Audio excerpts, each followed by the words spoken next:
Treasurer General Paul Mashatile speaking outside the home of the Joburg Mayor Jolidee Matongo, who passed away in a car crash over the weekend. One of our soldiers who were committed, very humble comrade, and we believe that many can learn from his character and who he was.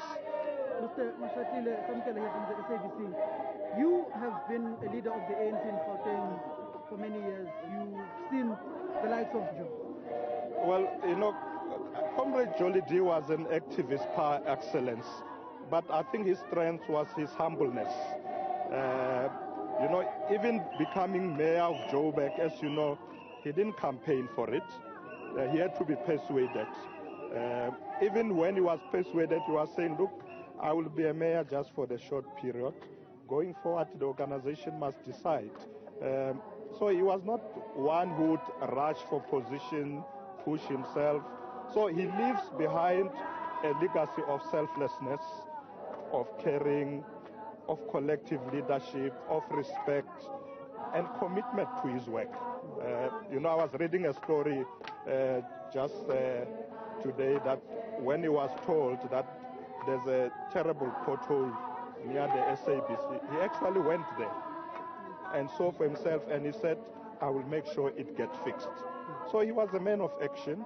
He would go out.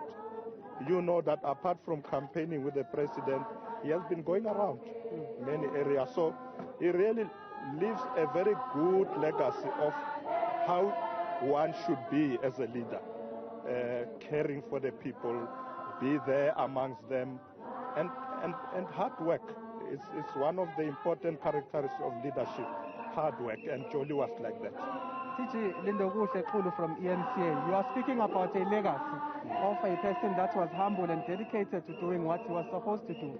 But give us a sense of whether that caliber of leadership you believe is still there, particularly for Johannesburg, because we are seeing that there are many inconsistencies, and truth be told, the mayor did not have that time to actually take about that task. But is there still that caliber, do you think, of leaders that will humbly and diligently lead in the ANC, but particularly in the region of Johannesburg? In fact, Comrade Jolidee worked with a collective in Joburg of very capable leaders.